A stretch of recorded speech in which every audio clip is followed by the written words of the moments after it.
Every day, more than 350,000 of the world's most powerful learning machines take their first breath. Each of these can absorb multiple languages, decode emotions, and form more than 1 million connections every second. It's not artificial intelligence, it's human intelligence. It is a baby. Yet while we spend billions of dollars teaching machines how to think like humans, we spend almost nothing teaching humans to be more like humans. We celebrate AI, but the real frontier of innovation isn't made of silicon. It is made of brain synapses. And right now, crawling across a million homes is the most extraordinary mind in the known universe. The kind that doesn't need Wi-Fi, doesn't need upgrades, just needs us. But this realization didn't come to me today. It came to me decades ago in a classroom down the road, in a moment which changed everything. I still remember it vividly, even though it's been 20 years. I was a student in class 12th at DPS RK Puram, preparing for the IIT JEE exam, one of the toughest exams in the country. I was the kind of student who woke up early, studied late, and always felt guilty for not studying. And then there was my friend Ankur, complete opposite. He played football, watched movies, listened to music, barely studied. One day, sitting at the hostel staircase, I asked him, "So what's your plan after school?"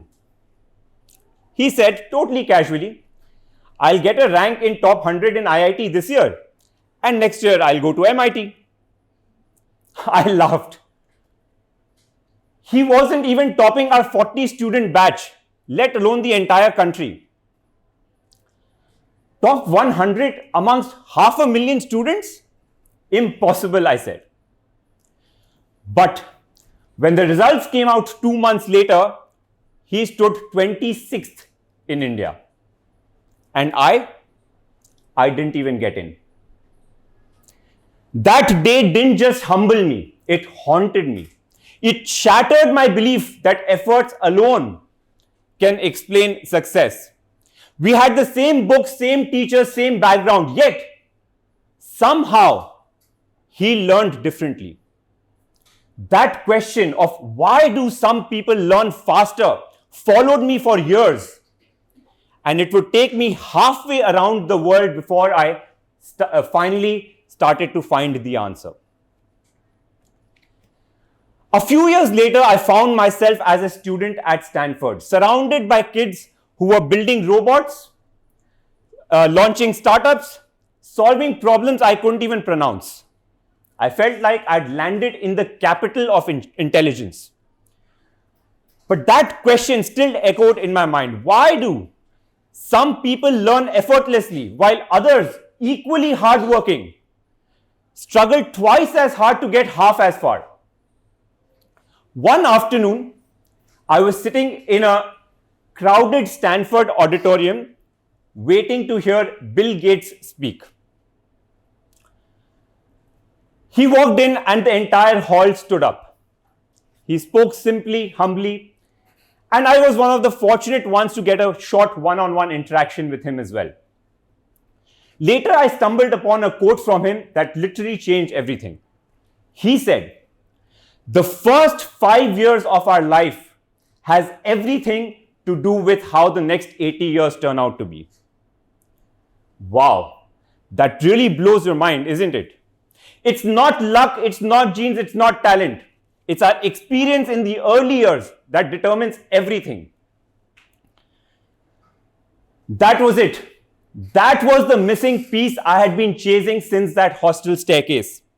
I realized that intelligence does not begin in school. It begins years before that, as a baby, as a toddler, when the brain is building 1 million connections every second and deciding which connections to strengthen and which to let go. But I truly understood what this really meant when I became a father. Everything I had read so far suddenly became real. I remembered the pressure I had grown up with, the long study hours, the fear of failure, constant comparison. I wanted my child to learn with joy, not fear. So I started early. I tried everything: flashcards, games, languages, music. My baby started crawling at 3 months of age. At 12 months, he was identifying more than 100 pictures. And soon, other babies and toddlers in our Raising Superstars programs started doing the same, naming objects, recognizing patterns, solving puzzles. But it wasn't luck or genetics or pressure. It was the brain doing exactly what it's designed to do, to learn rapidly, joyfully, and naturally. But what does it mean to say the brain doing exactly what it's designed to do? To understand this question, let's look at how a baby's brain builds itself. A baby's brain is like a dry sponge. It soaks up everything it touches. By age 2, 75% of the baby's brain is already built. By age 6, it's 90%. But here's the catch: the brain does not retain everything. It edits itself ruthlessly. Connections that aren't strong enough are literally cut off by the brain by a process called synaptic pruning. Think of it like the nature's editing system. The brain builds billions of connections but keeps renovating itself, retaining what it thinks is useful and deleting what is not. That's why every baby, even though they are born with unlimited potential, capable of mastering any skill or talent known to humans, but if those circuits aren't activated early enough, they are cut off by the brain, not because the child cannot learn, but because the brain decided that maybe it didn't need to. Now, this incredible mechanism didn't appear by accident. Nature designed it for us, and for good reason. Let me explain. Humans are the smartest species on this planet, and yet we are the only ones born completely helpless and vulnerable. A baby horse can start standing within hours of its birth. A baby giraffe can start running within the same day. Even a baby turtle can crawl towards the ocean right after hatching out of its egg. But a human baby cannot feed itself, cannot walk, cannot even lift its own head. On a planet dominated by survival of the fittest, this sounds like a terrible design strategy, isn't it? Then how did we, as humans, become the most dominant species on this planet? You see, the human brain is too big to be developed inside the womb. So nature made a trade. We are born unfinished with a brain that's still under construction and designed to complete itself after birth through experience.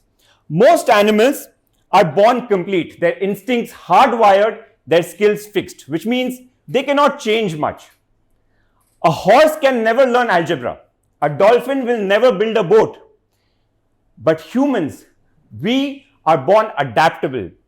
We come with a blank canvas, with a mind so open and plastic that it's capable of creating anything that it can imagine in its mind.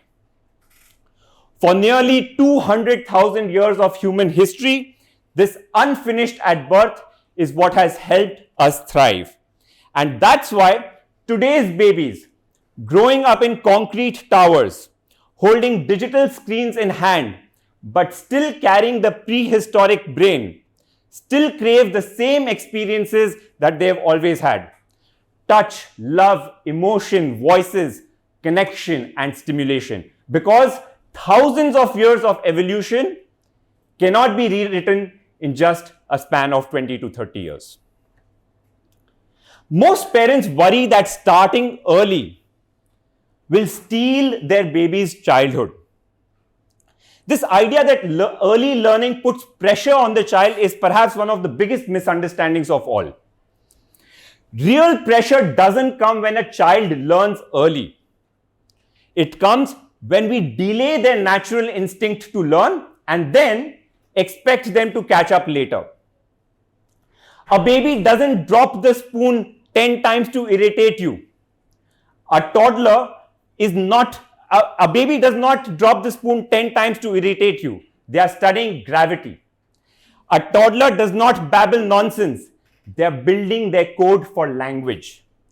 Peekaboo isn't just a game. It's an experiment in memory and trust. Learning isn't something that we make babies do. It is something their brains demand. When we first shared this idea with the world, people were skeptical. They thought that early learning is a nice theory, beautiful on paper, but impossible in practice. And then something remarkable happened. A little boy named Dhwir, barely 2 years of age, appeared with us on Shark Tank India. The judges, some of the most successful entrepreneurs in the country, placed a board in front of him with lots of pictures. Dhwir, who was not able to even form sentences at that time, was able to identify each of those pictures perfectly, even those that the sharks themselves couldn't identify. Wow, they said. The entire country looked on in disbelief. But for us, it wasn't a miracle. It was just another Tuesday. Because what happened there wasn't rare, it is repeatable. And babies and toddlers in our programs at Raising Superstars do this every day. Not because they are prodigies, but because that's what happens when you activate the brain at an age when they're designed to grow the fastest. And when extraordinary becomes routine, it's no longer a miracle. It's simply progress. Once a child succeeds early, even once, it creates what I call the circle of excellence. Let me explain. Early success leads to more confidence. More confidence leads to curiosity. When a child is curious, it leads to more attempts and practice. More practice leads to excellence. Excellence earns praise from both teachers and parents and leads to more opportunities. More opportunities means more success. So it creates a loop of success and excellence that keeps spinning faster and faster and moving upwards and forwards. Every rotation compounds. The baby who started crawling early is now the child who runs fast with stronger coordination, quicker reflexes, and a natural love for movement. That's the lifelong advantage of an early head start. It's not knowledge, it's not facts, it's momentum. Because we don't outgrow our early abilities, we build on them. Every athlete, artist, thinker, or entrepreneur that you know is still standing on the brain circuits they built as a child. And if individual children can achieve so much so early, imagine what happens when you can raise an entire generation of kids who start this way. For most of 200,000 years of our history, children have not needed schools or flashcards. Learning itself was life. They watched adults farm, cook, weave, and build with their hands, with their eyes, with their hearts. Every day was sensory education in motion, but everything changed in the last 50 years. Work moved indoors. Families shrank. Digital screens and devices replaced outdoor play. Children now spend more time watching life on screens rather than living it. We didn't plan for this, and evolution has certainly not caught up. Our brains still demand the same sensory experiences that it always has. It's like fitness. For most of our history, we did not need gyms because life itself was exercise.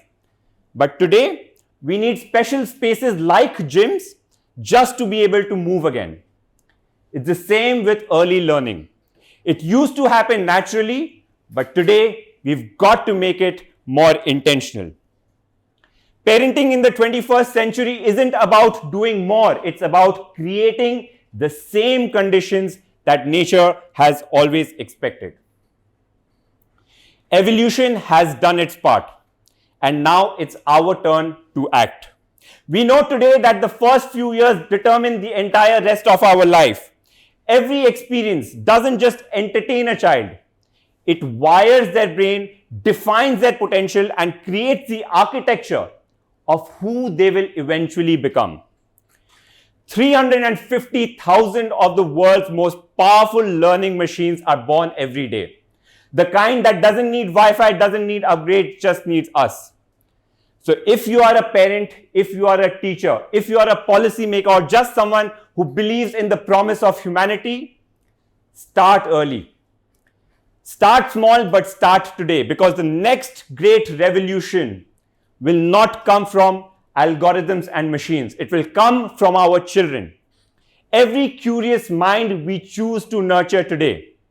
Because while the world is busy creating smarter machines, the real opportunity is to create wiser humans. Thank you.